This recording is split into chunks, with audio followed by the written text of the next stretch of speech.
Dans un petit village isolé, où les arbres semblent murmurer des secrets anciens, vivait un homme respecté, riche, puissant, oncle Banza. Mais derrière ses sourires et ses dons à l'église, il cachait un cœur rongé par l'avidité. Nous étions ses neveux. Moi, Kétiani, mon petit frère Jorel et notre sœur Maïcha.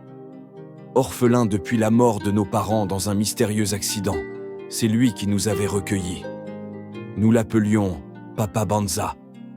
Mais si on avait su, tout a commencé par des cauchemars, des bruits étranges la nuit, des marques rouges sur nos draps. Puis, Jorel a commencé à saigner du nez sans raison.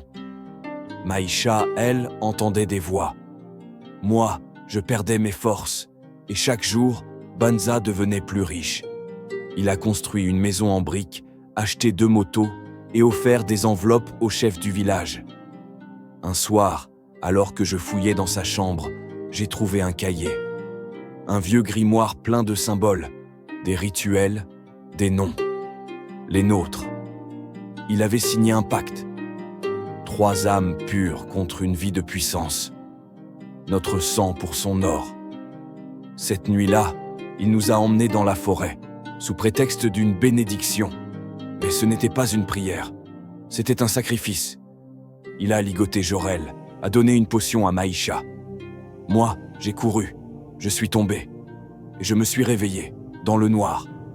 Pas un noir normal, le noir de l'oubli, de la mort.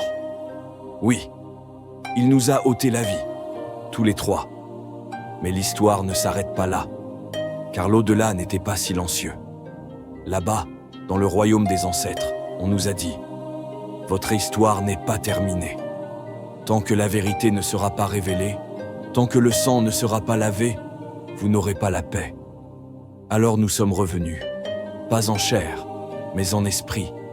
D'abord dans ses cauchemars, puis dans ses ombres, puis dans son miroir. Il criait la nuit, transpirait le jour.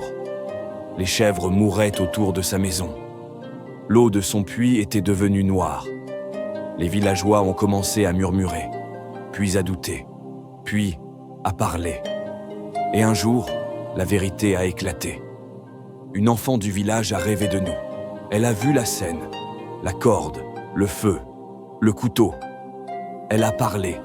Les anciens ont écouté. Ils ont fouillé. Et ils ont trouvé nos restes enterrés sous l'arbre sacré. Ce jour-là, le village entier a pleuré. Pas seulement pour nous, mais pour avoir fait confiance à un monstre. Oncle Banza a fui. Mais où qu'il aille, il verra nos visages, nos regards, nos âmes.